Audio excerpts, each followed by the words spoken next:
ప్రభునందు ప్రియులారా, ప్రియ దేవుని బిడ్డలారా, ప్రభునామములో మీ అందరికి కూడా శుభాభివందనాలు తెలియజేస్తున్నాను. ప్రియులారా, ఈరోజు 1వ తారీఖు 1వ నెల 2026 సంవత్సరం, క్రొత్త సంవత్సరాన్ని మరి యొక్క నూతన దినాన్ని, నూతన సంవత్సరాన్ని ఇచ్చినటువంటి దేవునికి స్తుతులు స్తోత్రాలు చెల్లిస్తూ ఆయన వాక్యాన్ని ధ్యానించడానికి ఇచ్చినటువంటి కృపను బట్టి దేవునికి వందనాలు చెల్లిస్తున్నాను. ప్రియులారా, ఈరోజు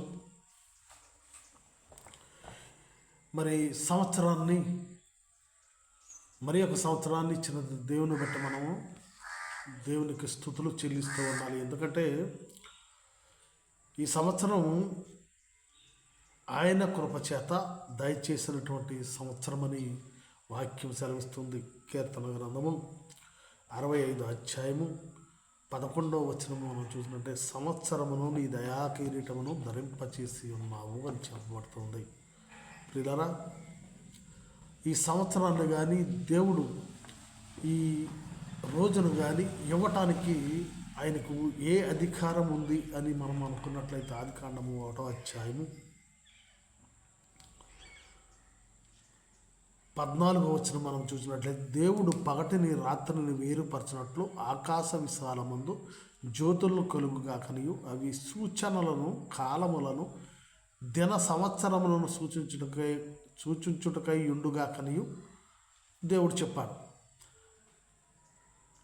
దేవుడు కలుగు చేసినటువంటి సూర్యచంద్రులు, నక్షత్రాలు ఇవన్నీ కూడా కాలాలను, సమయాలను, సంవత్సరాలను ఇవ్వటానికి దేవుడు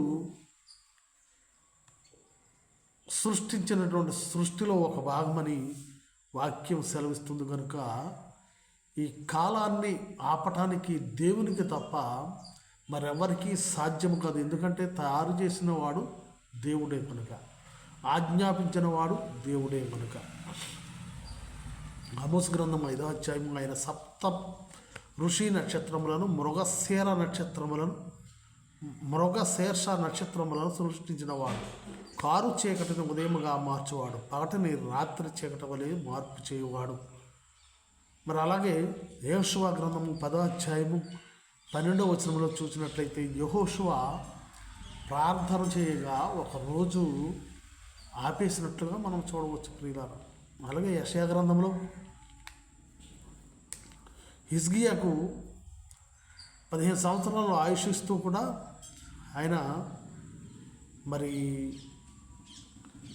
కాలాన్ని వెనక్కి నడిపినట్లుగా 10 గంటలు వెనక్కి నడిపినట్లుగా మనము యెషయా గ్రంథం 38వ అధ్యాయం 6 నుంచి 8వ వచనాల వరకు చూసినట్లయితే మనము దాన్ని గమనించవచ్చు. ప్రియులారా, అందుకనే ప్రభువారు అంటారు అపోస్తల కార్యాలు 1:7లో, కాలములను సమయములను నా తండ్రి ఆధీనములో ఉంచుకొని ఉన్నాడు అని చెప్తున్నాడు. మరి ఈ సమయాన్ని కానీ, ఈ కాలాలు కానీ, ఈ సంవత్సరాన్ని కానీ ఇచ్చినటువంటి దేవుణ్ణి మనము స్తుతిస్తూ మనం ఏ విధంగా నడుచుకోవాలి అనేదాన్ని సంవత్సర కాలం అంతా కూడా దయచేసినట్టు సంవత్సర కాలం అంతా కూడా ఏ విధంగా నడుచుకోవాలి అనేదాన్ని మనం ఒకసారి చూసినట్లయితే, సామెతల గ్రంథం 3వ అధ్యాయము 1 నుంచి 2 వచనాలు చూసినట్లయితే, నా కుమారుడా, నా ఉపదేశం మరొకము, నా ఆజ్ఞలను హృదయపూర్వకంగా కైకొనము, అవి దీర్ఘాయువును సుఖజీవంతో గడిచిన సంవత్సరాలను శాంతిని నీకు కలుగజేయండి. దేవుని యొక్క ఆజ్ఞలను మరవకుండా అవి హృదయపూర్వకంగా పాటించినట్లయితే మనకు సుఖజీవముతో గడిచేటువంటి సంవత్సరం దేవుడు దయచేస్తాడట, శాంతిని కూడా. మరి అలాగే ద్వితీయోపదేశకాండంలో సంవత్సరాది మొదలుకు సంవత్సరాంతం వరకు కూడా ఆయన కృప తోడుగా ఉంటుందని చెప్పబడుతూ ఉంది. అలాగే హబక్కూకు గ్రంథంలో సంవత్సరములు, హబక్కూకు 3:2, యెహోవా సంవత్సరములు జరుగుచుండగా నీ కార్యము నూతనపరచును, సంవత్సరము జరుగుతుండగా దానిని తెలియజేయును అని చెప్పబడుతుంది. ఈ నూతన సంవత్సరంలో దేవుడిచ్చినటువంటి ఆజ్ఞలను మనము నెరవేరుస్తూ వాటిని అనుసరిస్తూ జీవించినలా సుఖముతో కూడినటువంటి దినాలు మనకు కలుగజేస్తాడు. శాంతితో కూడినటువంటి రోజులను మనకు దయచేస్తాడు. అలాగే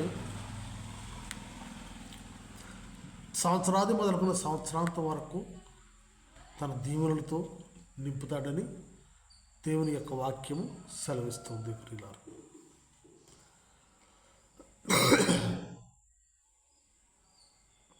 అలాగే మరి ఈ రోజును రామన్ కాథోలిక్ సంఘం వారు ఇంకొక దినాన్ని కూడా ఈరోజు జరుపుకుంటున్నారు. ఈరోజు యేసు ప్రభువును దేవాలయంలోనికి తీసుకువెళ్ళి దేవునికి సమర్పించినట్లుగా మనం చూడవచ్చు. ప్రియులారా, లోక శుభార్త 2వ అధ్యాయం 21వ వచనం గురించి మనం చూసినట్లయితే, ఆ శిశువునకు సున్నతి చేయవలసిన 8వ దినము వచ్చినప్పుడు గర్భమందాన పడకమునపు దేవదూత చేత పెట్టబడిన యేసు అను పేరు వారు ఆయనకు పెట్టింది.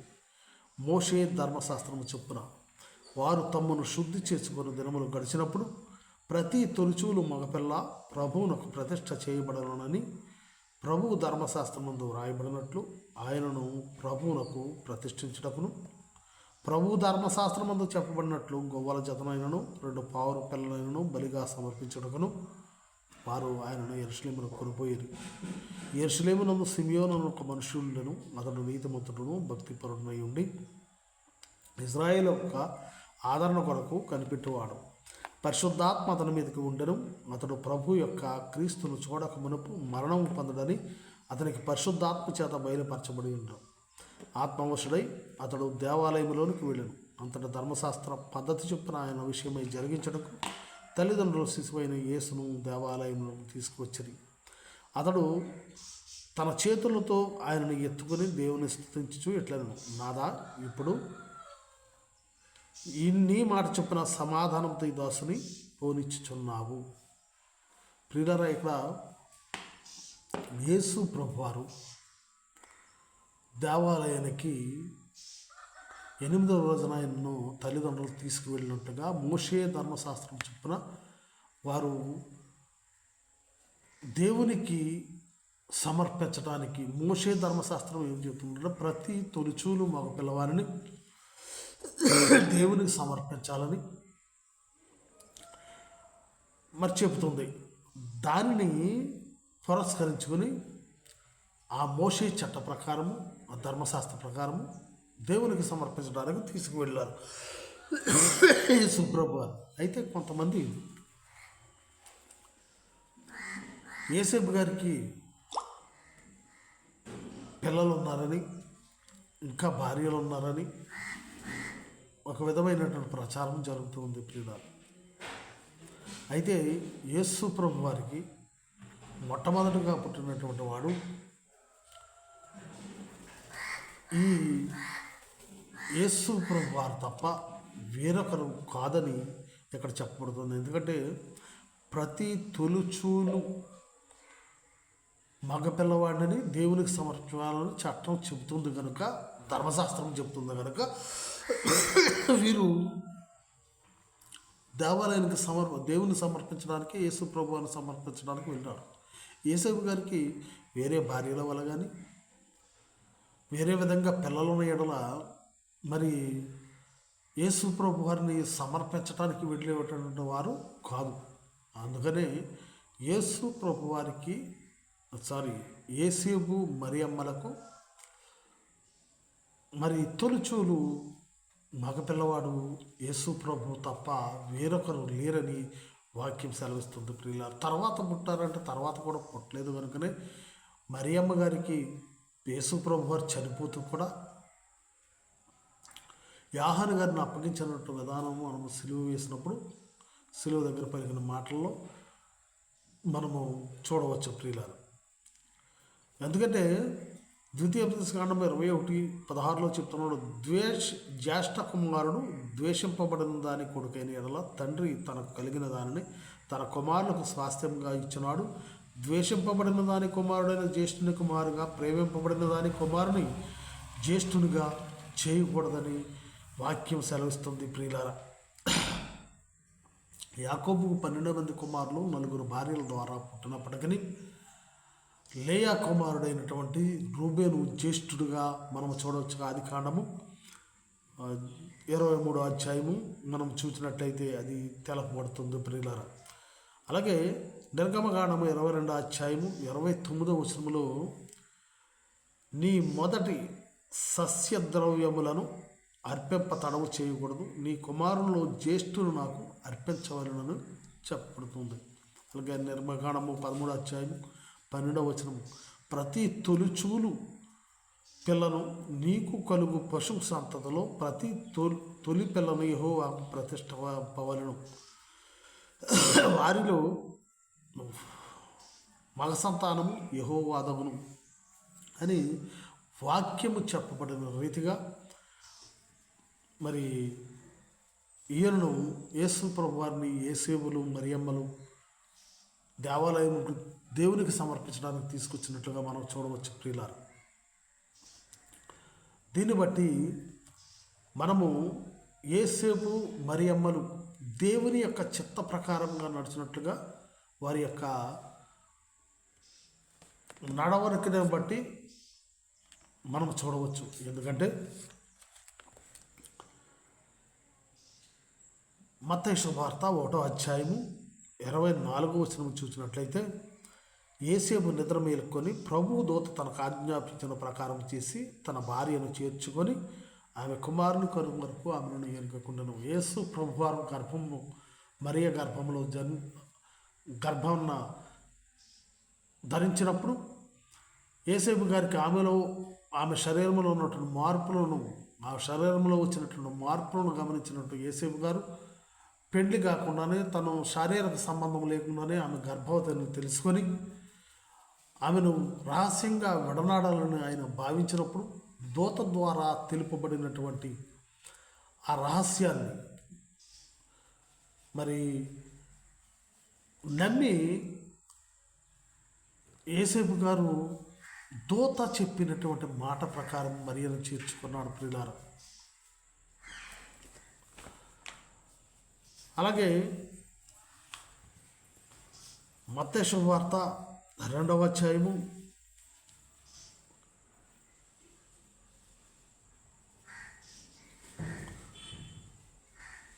13వ వచనములో వారు వెళ్ళిన తర్వాత ఇదిగో ప్రభుదూత స్వప్నములో యేసేపునకు ప్రత్యక్షమై హేరోదు ఆ శిశువును సంహరింపవలనని ఆయనను వెతకబోచున్నాడు గనుక నీవు లేచి శిశువును ఆయన తల్లిని వెంటబెట్టుకుని ఐగుప్తునకు పారిపోయి నేను నీతో తెలియజెప్పు వరకు అక్కడనే ఉండుమని అతనితో చెప్పినప్పుడు అతను లేచి రాత్రి వేళ శిశువును తల్లిని తోడుకొని ఐగుప్తునకు వెళ్ళి ఐగుప్తుల నుండి నా కుమారుని పిలిచిదనని ప్రవక్త ద్వారా ప్రభు సెలవిచ్చిన మాట నెరవేరబడినట్టు హేరోదు మరణం వరకు అక్కడ ఉండెను. ప్రియులారా, తర్వాత మత్తయి శుభవార్త 2వ అధ్యాయము హేరోదు చనిపోయిన 19వ వచనము హేరోదు చనిపోయిన తర్వాత ఇదిగో ప్రభుదూత ఐగుప్తులో యేసేపునకు స్వప్నమందు ప్రత్యక్షమై నీవు లేచి శిశువును తల్లిని తోడుకొని ఇజ్రాయేలు దేశమునకు వెళ్ళు, శిశువు ప్రాణము తీర్చుచుండిన వారు చనిపోయినని చెప్పాను. మరి 23వ వచనము స్వప్నమందు దేవుని చేత బోధింపబడిన వాడే గలిలయ ప్రాంతంకు వెళ్ళి నజరేతను ఊరుకు వచ్చి అక్కడ కాపురం ఉండెను. ఇక్కడ యేసేపు గారిని మనము చూసినట్లయితే యేసేపు గారు దేవుడు తన దూత చేత చెప్పినటువంటి మాటను నెరవేర్చాడు. ప్రియులారా, అంటే దేవుని యొక్క చిత్తాన్ని దేవుడు ఏదైతే మరియ గర్భంలో ప్రవేశించి ఈ లోకానికి వచ్చి ప్రజలందరి పాపముల నిమిత్తము ఆయన తన రక్తాన్ని కార్చి వారి పాపాలను పోగొట్టాలని ఆయన నిర్ణయించాడు. ఆ నిర్ణయానికి దేవుని యొక్క ఇష్టాన్ని నెరవేర్చడంలో యేసేపు తన యొక్క పాత్రను నిర్వర్తించినట్లుగా మనం చూడవచ్చు. ఎందుకంటే రాజాదిరాజు, ప్రభువులకు ప్రభు, దేవుని కుమారుడు నీ గర్భంలో ఉదయించబోతున్నాడు అని, అలాగే మరియ గర్భంలో ఉద్భవించబోతున్నాడు, అతనికి నీవు తండ్రి అని చెప్పినప్పుడు సాధారణంగా మానవుని యొక్క ఆలోచన విధానం ఏ విధంగా ఉంటుందంటే, మనకైనా దేవుడు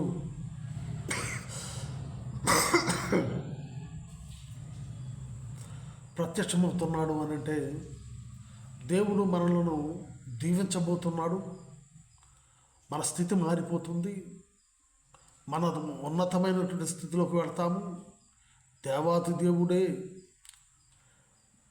మన ఇంటిలో పుడుతున్నప్పుడు ఆయన ఉన్నవాడు కనుక మనం ఉన్నవాళ్ళుగా అయిపోతాము అని ఆలోచిస్తుంటాము ఎవరు అంటే.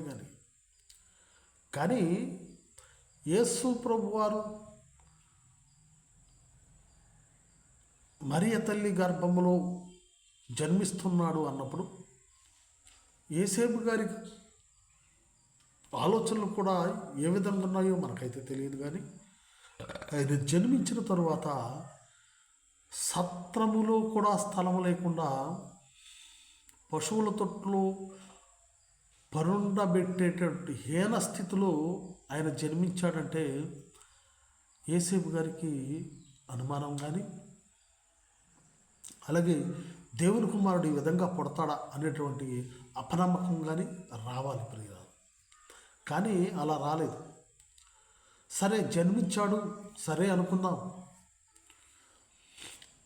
మరి దేవుడు కుమారుడై ఉండి ఆయన జన్మించిన తర్వాత ఆయన చంపబోతున్నటువంటి హేరోదు రాజు మరి ఈ శిశువును వెతకబోతున్నాడని తెలిసినప్పుడు దూత పారిపోమ్మనంటే దూతను అనవచ్చు, ఆయన దేవుని కుమారుడు కదా, ఆయన్ను తీసుకుని పారిపోమ్మంటావు దేనికి? హేరోదు రోజును చంపేయచ్చు కదా, దేవుని మరి శక్తి చేత మనం పారిపోయేదేంటి, ఈయన దేవుని కుమారుడు ఏంటి అని అనుకోవచ్చు. కానీ యేసేపు గారు అలా దేవదూతను ప్రశ్నించలేదు. ఎందుకు వెళ్ళమంటున్నావు ఐగుప్తుకు, దేవుని కుమారుని చంపటానికి మానవుడు ఏపటివాడు అని ప్రశ్నించనలేదు. దేవుని దూత తనకేదైతే చెప్పిందో దానిని నెరవేర్చేటటువంటి క్రమంలో రాత్రి వేళ మరి మరియ తల్లిని పసిబిడ్డను తీసుకుని పారిపోయినట్టుగా మనం చూడవచ్చు ప్రియులారా. అంటే ఆ రోజుల్లో ఎంత కష్టతరమైనటువంటి పని. రోడ్లు ఉన్నాయా? ఏమీ లేవు ప్రియులారా. వాహనాలు ఉన్నాయా? లేవు. గాడిద మీద ఎక్కించుకుని రాళ్ల వెంబడి, గుట్టల వెంబడి, మెట్టల వెంబడి రాత్రులు పారిపోయినటువంటి దీనస్థితి, హీనస్థితి, దానిని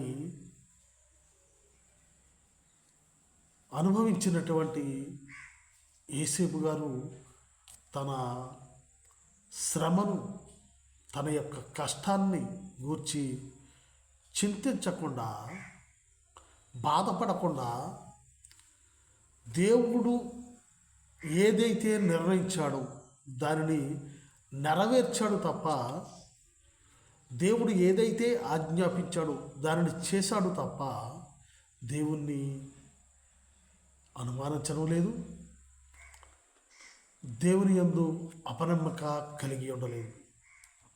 అలాగే మరియ తల్లి కూడా ప్రభువు మాట చొప్పున నా కొగునుగాక అందగాని తన ఇష్టము చొప్పున జరగాలని మరియ తల్లి కోరుకోలేదు. లోకసువార్త 1:38 అందుకు మరి ఇదిగో ప్రభు దాసురాలను నీటి మాట చొప్పున నాకు జరుగునుగాక అని చెప్పబడుతుంది ప్రియుల.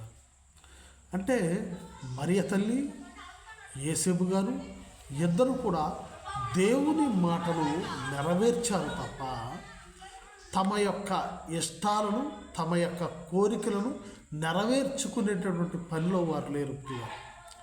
ఎందుకంటే వివాహము ప్రతి ఒక్కరు కూడా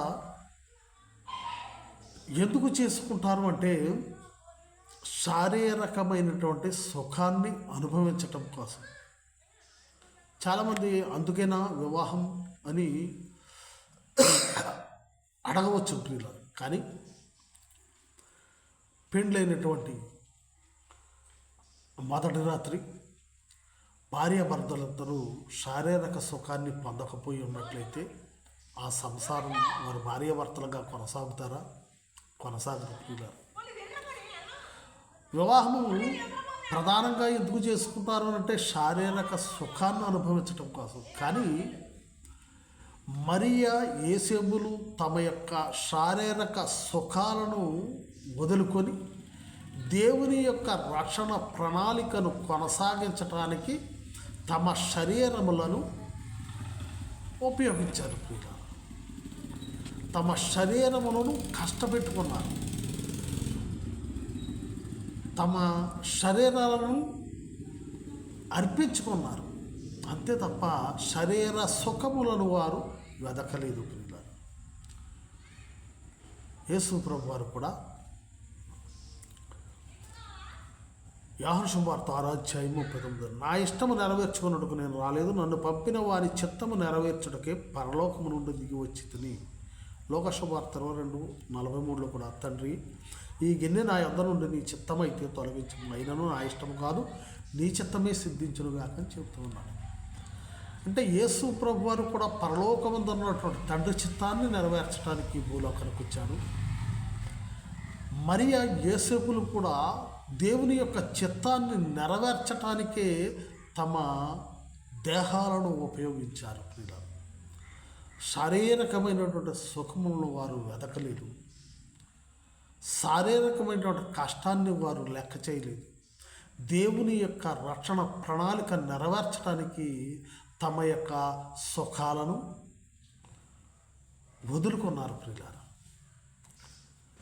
మరి ఈరోజు ఈ నూతన సంవత్సరంలో నీవు నేను దేవుని యొక్క రక్షణ ప్రణాళికను కొనసాగించడానికి దేవుని చిత్తానుసారముగా నడిచేటటువంటి తలంపుతో నీవు ఉన్నావా? లేక నీ శరీరానుసారమైనటువంటి కోరికలను తీర్చుకోవటానికి, శారీరకమైనటువంటి సుఖాలను పొందటానికి నీవు ఆతృత పడుచున్నావా? కోరుకొంచున్నావా? దేవుని యొక్క రక్షణ ప్రణాళికను కొనసాగించేటువంటి క్రమములు నీ శరీరాలను దేవునికి సజీవ యాగముగా అర్పించుకునే వారిగా ఉండాలని దేవుని యొక్క వాక్యము సెలవిస్తుంది. మరియా యోసేపుల వలె. కీర్తన గ్రంథము 143:10 నీవే నా దేవుడవనియో నీ చిత్తానుసారముగా ప్రవర్తించుటకు నాకు నేర్పము అని దావీదు చెప్తాడు. దేవుని చిత్తానుసారముగా నడిచేటటువంటి జ్ఞానాన్ని, మనస్సును నాకు దయచేయమని ప్రార్థిస్తూ ఉన్నాడు ప్రియులారా. పౌలు గారు కూడా 2 కొరింథీయులు 1:17 అంటాడు, కావున నేను ఎలాగ ఉద్దేశించి చపల చిత్తుడుగా నడుచుకుంటున్నా అవునని చెప్పుచు కాదనుచున్నట్లు ప్రవర్తింపవాలని నా యోచనను శరీరానుసారముగా యోచించుచున్నాను. అయితే శరీరానుసారముగా ఆలోచిస్తున్నానా? ఆత్మానుసారముగా ఆలోచిస్తున్నానా? శరీరానుసారముగా ఆలోచిస్తే శరీరానికి కావలసినటువంటి సుఖాలను మనము అన్వేషిస్తూ ఉంటాము, ఆలోచిస్తూ ఉంటాము. నూతన సంవత్సరంలో దేవుడు మనలను దండిగా దీవించాలని, మనకు మంచి ఉద్యోగాలు రావాలని, లేదా ఉద్యోగాలు లేని వారు ఉద్యోగాలు రావాలని, వ్యవసాయం చేస్తున్న వారు పంటలు బాగా పండాలని, అలాగే అనారోగ్యంగా ఉన్నవాడు ఆరోగ్యంగా ఉండాలని కోరుకుంటుంటాం. నూతన సంవత్సరంలో దేవుని దీవెన అలా కావాలని మనం కోరుకుంటాం. కానీ ఈరోజు యోసేపు, మరియా, యేసు ప్రభువుల ద్వారా శరీరానుసారమైనటువంటి కోరికలు కాకుండా, దీవెనలు కాకుండా, దేవుని రక్షణ ప్రణాళికను, రక్షణ సువార్తను చాటేటువంటి క్రమంలో కొన్ని కష్టాలు, కొన్ని నష్టాలు, కొన్ని వ్యాధులు, కొన్ని బాధలు వచ్చినా కానీ వాటిని సహిస్తూ భరిస్తూ ముందుకు కొనసాగుతామని ప్రతి ఒక్కరు కూడా దేవునికి మాట ఇచ్చేవారిగా ఉండాలి. దేవుని చిత్తం మన యందు నెరవేరే వారిగా మనం ఉండాలి. అటువంటి ప్రార్థనలు మనం చేయాలి. నీ ఇష్టము, నీ శరీరానుసారమైనటువంటి కోరికలను, అయ్యా నన్ను దీవించు, నా బిడ్డలను దీవించు, నా ఆరోగ్యాన్ని కాపాడు అనేటువంటి మాటలు కలిగినటువంటి ప్రార్థన కాకుండా, అయ్యా నీ చిత్తానుసారము, నీ చిత్తము నాలో నెరవేర్చు, నువ్వు ఏదైతే కోరుకుంటున్నావో అట్టి విధంగా నేను జీవించటానికి మరియా యేసూపుల వలె మా శరీరాలను, మా సుఖాలను నీకు సమర్పించటానికి, అలాగే కష్ట నష్టాలను ఎదుర్కోవటానికి మాకు అటువంటి ఓర్పును, అటువంటి మనస్సును దయచేయమని ఈ నూతన సంవత్సరంలో మనము దేవుని కోరుకుందాం. దేవుడు మిమ్మలను, మీ కుటుంబాలను దీవించునుగాక. ఆమేన్. అందరికీ వందనాలు.